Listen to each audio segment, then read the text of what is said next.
Hello everyone. तो आज की क्लास में हम करेंगे क्लास 10th का जो चैप्टर 4 क्वाड्रेटिक इक्वेशन है उसका question number third. Question number third से पहले क्वेश्चन 1 और 2 मैंने ऑलरेडी करवा दिया है आपको। तो क्वेश्चन थर्ड देखो क्या है आपके पास, समझने की कोशिश करो। Find two numbers whose sum is 27। आपको दो नंबर्स बताने हैं जिसका सम क्या है 27 एंड द प्रोडक्ट इज 182 और प्रोडक्ट क्या है 182। तो सबसे पहले हमें तो नंबर्स पता होने चाहिए। तो हम क्या करेंगे, इसमें सबसे पहले नंबर को लेट करेंगे। Let the number be x, let the number be x. अब देखो हमने जब एक नंबर को एक्स लेट किया तो सेकंड नंबर जो होगा आपका, सेकंड नंबर कैसे फाइंड करोगे? अगर दो नंबर का सम 27 है और उसमें से एक नंबर एक्स है तो दूसरा नंबर कैसे फाइंड करोगे? 27 माइनस एक्स। तो second number will be, second number will be 27 minus x. हम इसे linear equation in two variable वाले फॉर्मूले से भी कर सकते थे, लेकिन हम linear equation in two variable से इसलिए नहीं कर सकते क्योंकि क्वाड्रेटिक इक्वेशन का इसमें हम एक ही वेरिएबल यूज़ कर सकते हैं। तो सेकंड नंबर जो आपका क्या है 27 माइनस एक्स। नाउ इन्होंने बोला है कि प्रोडक्ट इज 182। अब ये जो दो नंबर इसका प्रोडक्ट 182 है। तो according to question x into में 27 माइनस एक्स किसके इक्वल होगा? 182 के इक्वल होगा। नाउ एक्स को मल्टीप्लाई करो तो 27x minus x square equals to 182। तो इसे क्या लिख सकते हैं हम? स्टैंडर्ड फॉर्म में चेंज करो, minus x square plus 27x minus 182 equals to 0। Minus sign common लेंगे हम यहाँ पे, तो मिलेगा आपके पास x square minus 27x plus 182 equals to 0। अब इस माइनस को राइट साइड ले जाके कैंसिल आउट कर दो, तो x square minus 27x plus 182 equals to 0। अब मिडिल टर्म स्प्लिटिंग से हम इसको फैक्टराइज करेंगे। एक्स स्क्वायर का कोफिशिएंट देखो यहाँ 1 है, कांस्टेंट टर्म 182 है, तो 182 का हम एलसीएम लेंगे और इस एलसीएम के जो फैक्टर्स होंगे उसके हेल्प से हम 27 फॉर्म करेंगे। तो 2 9 जा 18, 2 1 जा 13, 7 जा। तो देखो 7 2 जा 14, 14 प्लस 13 27। तो x square minus 13x minus 14x plus 182 equals to 0।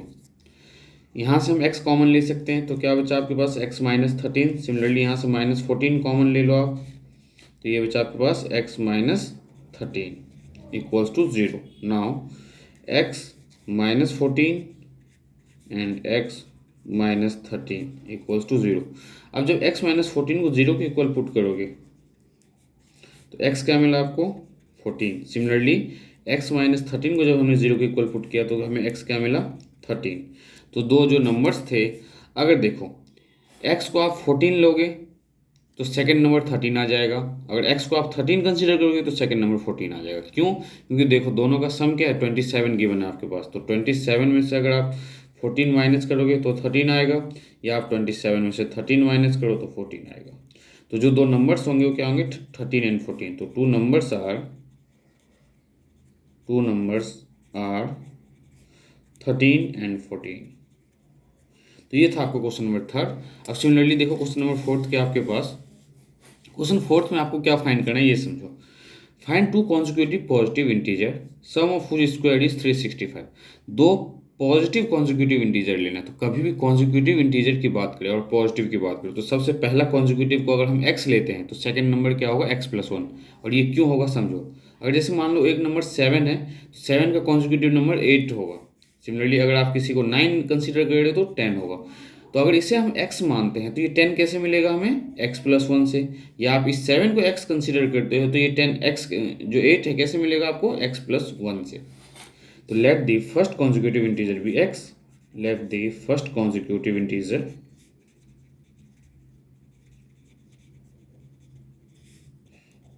B x। First consecutive integer अगर आपका x है तो सेकंड नंबर क्या होगा आपका? सेकंड पॉजिटिव नंबर भी x plus 1। Now sum of whose squares, इनके स्क्वायर्स का जो सम है वो 365 के इक्वल है। तो फर्स्ट नंबर क्या है? x, तो x का स्क्वायर प्लस सेकंड नंबर क्या है? x प्लस 1, तो x प्लस 1 का होल स्क्वायर इक्वल्स टू 365।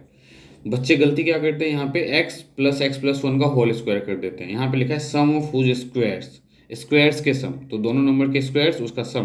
तो x square plus x plus one का स्क्वायर इक्वल्स टू 365। नाउ आप इसे यहाँ ए प्लस बी का होल स्क्वायर लगा के एक्सपेंड कर सकते हो। एक्स स्क्वायर प्लस एक्स का स्क्वायर प्लस वन का स्क्वायर वन प्लस 2x। 365 को लेफ्ट साइड ले तो -365 इक्वल्स टू 0। तो x square plus x square क्या हो गया, 2x square plus 2x plus का 1 -365 तो -364 इक्वल्स टू 0। अब देखो यहाँ पे 2 कॉमन लेते हैं हम तो क्या मिलेगा, x square plus x minus 2 1 2 2 8 16 2 2 4 equals to 0। तो क्या मिला factor, x square plus x minus 182 equals to 0।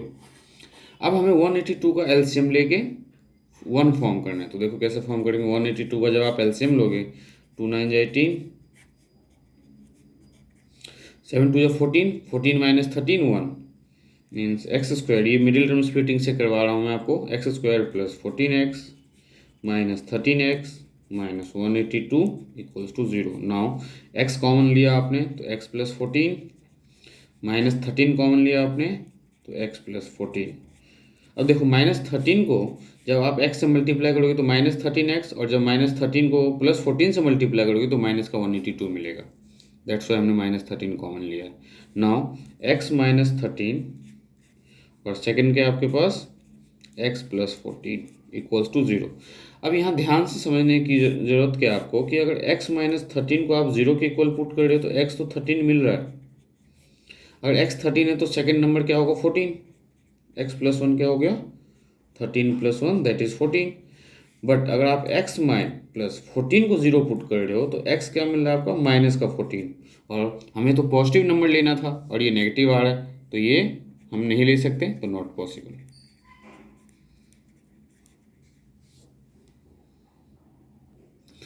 तो क्वेश्चन नंबर 5 देखो आपका क्या है। क्वेश्चन नंबर 5 में क्या गिवन है, the altitude of a right angle triangle is 7 centimetre less than it's base. जो राइट एंगल ट्रायंगल है उसका जो एल्टीट्यूड है वो बेस से 7 सेंटीमीटर कम है।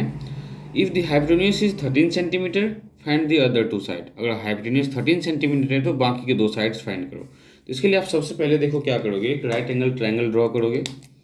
हमने क्या किया, एक राइट एंगल ट्रायंगल ड्रॉ किया और ये आपका बेस है। और बेस में यहाँ पे देखो एल्टीट्यूड को जो कंपेयर किया गया किससे किया गया, बेस से। तो हम बेस को x कंसीडर कर लेते हैं, ये हमने x मान लिया। तो इन्होंने कहा था जो एल्टीट्यूड है वो बेस से 7 सेंटीमीटर कम है। तो ये क्या होगा, हाइट, एल्टीट्यूड का मतलब हाइट, तो ये क्या हुआ आपका x minus 7। And the hypotenuse is 13 centimetre, ये ऑलरेडी गिवन है 13 सेंटीमीटर। तो इस ट्रायंगल में देखो ABC में, जैसे कि ये राइट एंगल ट्रायंगल है तो आपने क्लास 9th में भी पढ़ा होगा कि राइट एंगल ट्रायंगल में हमें लिखो यहाँ पे, इन राइट एंगल ट्रायंगल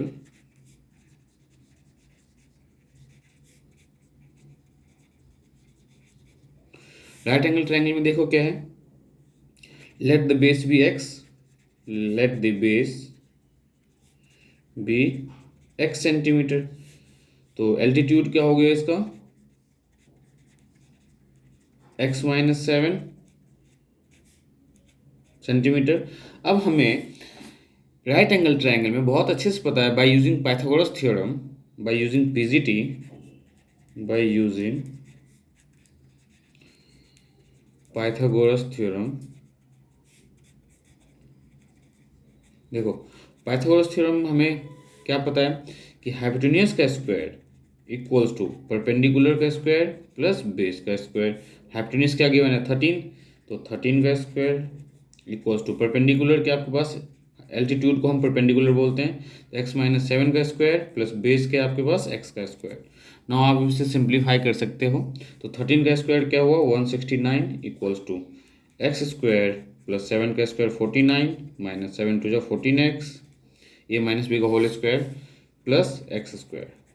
अब इससे अगर आप स्टैंडर्ड फॉर्म में लिखो तो क्या लिख सकते हो, x square plus x square 2x square minus 14x plus 49 और 169 को इधर लाओ तो minus 169 equals to 0। Now 2x square minus 14x और 169 में से जब आप 49 माइनस करोगे तो 9 में से 9 0, 6 में से 4 गए तो 2 और ये आपका क्या मिला 1 माइनस का 120। यहाँ पे फाइनल इक्वेशन आपके पास क्या है, 2x² minus 14x minus 120 equals to 0। अब यहाँ पे ध्यान से देखो, आप सब 2 के मल्टीपल्स है तो आप 2 कॉमन ले सकते हो। तो 2 कॉमन लेने के बाद क्या मिला, x² minus 7x minus 60 equals to 0। अब इस केस में 2 को जब आप राइट साइड लेके जाओगे तो इक्वेशन क्या मिला, x² minus 7x minus 60 equals to 0। अब हम 60 का एलसीएम लेके फैक्टराइज करेंगे।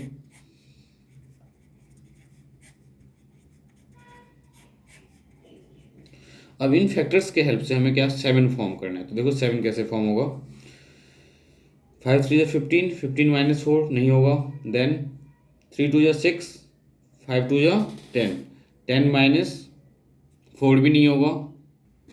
अब देखो 3 2 6, 6 2 12, 12 माइनस 5 7, लेकिन हमें माइनस का 7 चाहिए तो हम क्या लेंगे, x² minus 12x plus 5x minus 60 equals to 0। अब हमने यहाँ पे नेगेटिव का 12 इसलिए लिया क्योंकि हमें फाइनल -7 आना चाहिए। यहाँ से x कॉमन लिया हमने तो ये बचा x माइनस 12, और यहाँ से आपने +5 कॉमन लिया तो x minus 12। Now x plus 5 and x minus 12 equals to 0। जब x plus 5 equals to 0 put करोगे आप तो x इक्वल्स टू क्या मिला, -5। नॉट पॉसिबल, क्योंकि साइड कभी नेगेटिव नहीं हो सकते किसी भी ट्रायंगल में, ये आपको बहुत अच्छे से पता है। Means x minus 12 equals to 0, that means x equals to 12। तो बेस जो है आपका, बेस क्या है 12 सेंटीमीटर, एंड हाइट क्या होगा आपका x माइनस 12, तो 12 माइनस 7 5 सेंटीमीटर। अब हम इस एक्सरसाइज का जो सबसे लास्ट क्वेश्चन है इसे सिंप्लीफाई करेंगे। तो सबसे लास्ट क्वेश्चन देखो क्या आपका, क्वेश्चन नंबर 6 में गिवन क्या आपके पास, a cottage industry produce a certain number of poetry articles in a day. कोई कॉटेज इंडस्ट्री है जो कि सर्टेन नंबर ऑफ आर्टिकल्स बना रही है किसी एक दिन में। It was observe on a particular day that the cost of the production of each article. और किसी एक दिन ये ऑब्जर्व किया गया कि किसी एक आर्टिकल का जो कॉस्ट है वो क्या है, the cost of the production of each article was 3 more than, 3 ज़्यादा है, twice the number of articles produce on that day. उस दिन जो नंबर ऑफ आर्टिकल्स प्रोड्यूस किया जाता है किसी भी पर्टिकुलर डे में, उसके ट्वाइस से 3 ज़्यादा। तो हमें नहीं पता कि जो कॉटेज इंडस्ट्री है एक दिन में कितने आर्टिकल्स प्रोड्यूस कर रही है, कितने आर्टिकल्स बना रही है। तो हमें क्या करना है इसमें, लेट दी जो उन्होंने आर्टिकल्स फॉर्म कर रहे हो एक दिन में, हमें उसे एक्स कंसिडर करेंगे। Let the number of articles, number of articles produced in a day, in a day be x. एक दिन में जो आर्टिकल्स प्रोड्यूस हो रहा होगा वो एक्स हो रहा होगा। कॉस्ट क्या बोला इन्होंने, ध्यान से समझने की कोशिश करो। Production of each article was the cost of the production of each article, और एक आर्टिकल का जो कॉस्ट होगा वॉज 3 मोर देन, 3 ज़्यादा किससे, twice the number of articles produce. तो cost of each article, cost of each article that is twice the number of articles produce means 2x and 3 more, तो 2x plus 3। देखो अब ये जो cost है ये एक आर्टिकल का है, और एक दिन में जो आर्टिकल्स बन रहे हैं कितने, वो x है। तो अगर टोटल कॉस्ट अगर आप निकालते हो, जैसे मान लो आपको किसी एक पेन का कॉस्ट पता है और आपने 50 पेन परचेज किया है, तो हम 50 पेन का जो कॉस्ट फाइंड करेंगे वो क्या करेंगे, एक पेन के कॉस्ट से मल्टीप्लाई कर देंगे। तो जो टोटल कॉस्ट होगा आपका क्या होगा, cost of one article into में total number of articles, that is 2x plus 3 into में x इक्वल्स टू। तो टोटल कॉस्ट क्वेश्चन में अगर आप ध्यान से देखो तो ऑलरेडी गिवन है, if the total cost of the production on that day was 90, तो इक्वल्स टू 90। आपको क्वेश्चन में फाइंड क्या करना है, find the number of articles produced and the cost of each article. तो ये आप बहुत सिंपली सॉल्व कर सकते हो इसे। x को आपने मल्टीप्लाई किया तो 2x² plus 3x minus 90 equals to 0, और 92 या 180, 180 की हेल्प से आपको 3 फॉर्म करना है। तो देखो कैसे फॉर्म करेंगे, 2 9 जा 18 0, 3 3 जा 9 0, 3 1 जा एंड 2 5 जा। हमें 3 फॉर्म करना है। देखो 5 2 जा 10, 10 3 जा 30, 2 3 2 जा 6, 6 3 जा 18 और 5 2 जा 10, 3 2 जा 6, 6 2 जा 12, 5 3 जा 15। तो 12 और 15 के पेयर्स बन रहे हैं हमारे पास। तो 2x square plus 15x minus 12x and minus 90 equals to 0। Then यहाँ से आप देखो क्या कॉमन ले सकते हो, x कॉमन ले सकते हो। x कॉमन लेने पे 2x प्लस 15 माइनस यहाँ से 6 कॉमन ले सकते हो, तो 2x plus 15 equals to 0। Now x minus 6 and 2x plus 15 equals to 0। जब x माइनस 6 को इक्वल्स टू 0 इक्वेट करोगे आप, तो x इक्वल्स टू 6, और जब आप 2x प्लस 15 को इक्वल्स टू 0 पुट करोगे तो 2x equals to minus 15, x equals to minus 15/2।